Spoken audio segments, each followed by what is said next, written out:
오늘 본문 속에서 스데반은 모세가 태어나고 모세가 어떻게 성장했는지를 이야기해 주면서 하나님의 인도하심을 설명하고 있습니다. 스데반은 지금 이제 제목이 많이 있었는데 모세와 하나님을 모독했다 하는 것이 첫 번째 제목이었습니다. 이에 스데반은 모세에 대한 이야기를 합니다. 나는 결코 모세와 하나님의 말씀인 율법을 반대하는 자가 아니다 하는 것을 주장하는 것이죠. 17절 말씀 속에 보니까 이스라엘 백성이 애굽에서 번성하여서 많아졌다고 하였습니다.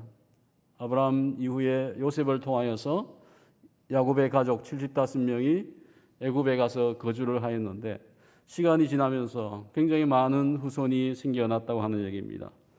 아브라함의 후손이 큰 민족이 되겠다고 하나님이 약속하였는데 그 약속이 점점 이루어져 가는 것을, 많은 후손이 생기는 것을 보게 되어집니다. 18절과 19절 속에 보면 요셉을 알지 못하는 새 임금이 애굽의 왕에 올라가면서 이스라엘 백성을 수가 점점 많아지니까 위협적이니까 핍박하기 시작합니다. 그래서 성경에 보니까 야곱의 후손에게 교활한 방법을 써서 괴롭게 하였다라고 했습니다. 그 내용은 저희가 이미 알고 있는 내용이죠. 지금 야곱의 후손이 번성하고 있는 것을 보게 되어집니다. 아마 아주 좋은 환경, 아무도 핍박하지 아니하고 애굽에 사는 삶이 너무 좋았다고 하면 쉽게 애굽을 떠날 마음이 없었겠죠. 하지만 이 괴롭힘을 당하면서 하나님께 기도하게 되어지고 하나님께서 아브라함이 했던 그 약속을 기도하게 되어지는 것이죠. 우리를 언제 구원해 내시겠습니까? 구원해 달라고 기도하게 되어집니다. 그때에 20절 보니까 모세가 났다고 하였습니다. 하나님 보시기에 아름다웠다. 누가 보시기에요? 하나님이 보시기에 아름다웠다. 하나님께서 그 아기 모세에게 하나님의 귀한 뜻을 가지고 있었기 때문에 또 그 사명을 가지고 태어난 아이였기 때문에 하나님은 아름답게 보셨다고 하는 거죠. 출애굽기에는 준수하다라고 표현되어 있었습니다. 그래서 그의 아버지의 집에서 석 달 동안 길림을 당합니다. 길러지지만은 더 이상 키울 수 없는 상황 속에서 이 아이가 과연 하나님에게 어떤 의미가 있다고 하면 이 아이가 살 것이다라고 생각하고 갈대 상자에 넣어서 라인 강에다 이제 아이를 두고 내어놓고 그것을 지켜보는 가운데서 결국에는 어떻게 됩니까? 바로의 딸 공주의 아들로 입양이 되어집니다. 그래서 이 모세는 거기에서 왕궁에서 먹고 마시고 배우면서 훈련되어지면서 왕자와 같은 신분을 가지고 성장을 하게 되어지는 것입니다. 지도자 훈련이 이제 되어진 것이죠. 모세가 이제 40세가 되었습니다. 이스라엘 민족은 40세라고 하는 것은 한 세대를 이야기합니다. 진정한 성인이 되었다고 하는 나이가 40인데요. 모세가 40이 되었을 때 그의 마음속에 나의 동족을 돌보고 싶은 마음이 생겼습니다.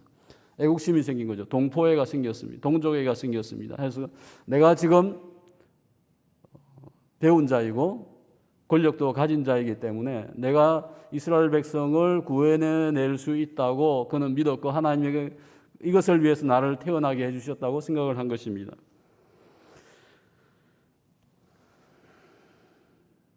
그래서 그는 어떤 일을 행하죠? 애굽인과 히브리인이 싸우는 것을 보면서 그가 히브리인 편을 들고 애굽인을 쳐서 죽입니다.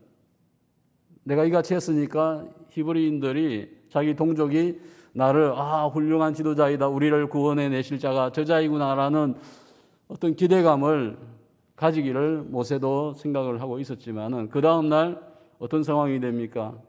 결국에는 배신을 당하죠. 누가 너를 관리와 재판장으로 우리에게 세웠느냐? 하나님 너를 세워준 적도 없고 너는 애굽에서 잘 먹고 잘 살고 있는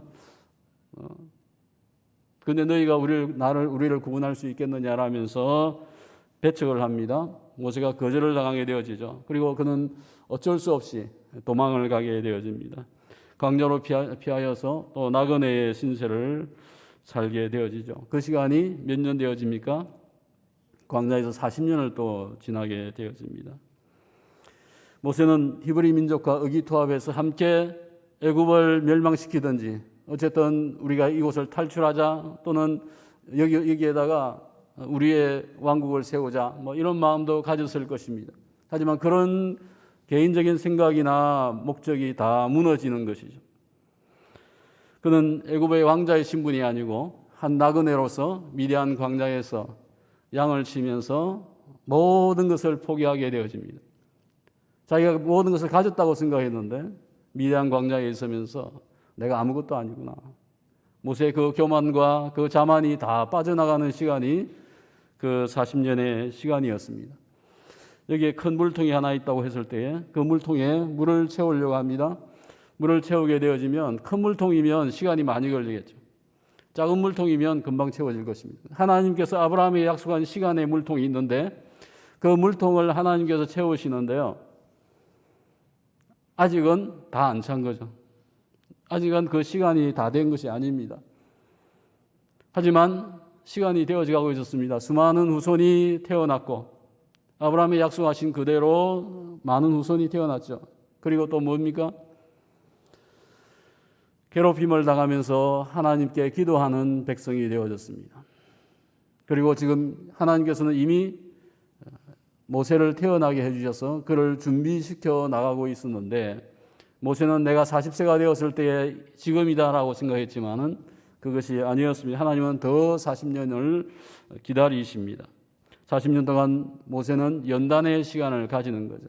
그에 있는 모든 힘을 빼는 나는 할 수 없습니다. 주님께서 하실 수 있습니다. 나중에 보십시오. 나는 아무것도 아닙니다. 할 수 없다고 계속 하나님께 이야기하지 않습니까?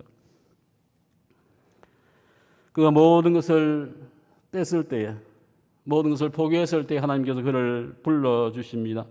하나님이 전부입니다라고 믿을 때에 모세는 하나님의 부르심을 받게 되어집니다. 그리고 그는 하나님의 귀한 구속사의 일꾼으로 사용이 되어집니다. 모세는 자신을 포기하는 시간이 필요했습니다. 연단의 시간이 필요하였습니다. 그는 몇 년을 준비하죠?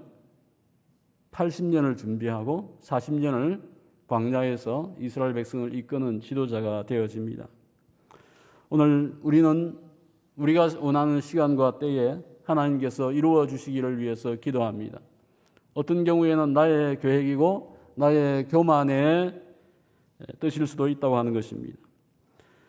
분명한 것은 내 인생 가운데 하나님이 계속해서 섭리하신다고 하는 것을 인정하셔야 합니다. 내가 할 수 없다고 고백할 때에 주님께서 하실 것입니다. 그때 저희는 하나님의 귀한 도구가 되어서 주님이 사용하시기에 편한 도구로서 살게 되어질 것입니다. 오늘 말씀 속에 나와 있는 모세의 인생을 보면서 오늘 우리 자신을 지금 하나님께서 어떻게 준비하고 있는지 저희들에게 어떤 사명을 주시고자 하는지를 다시 깨닫고 지금이 어떠한 때인가를 깨닫고 주님 앞에 오늘 이 아침도 기도하시며 나아갈 수 있어야 되겠습니다. 기도하겠습니다.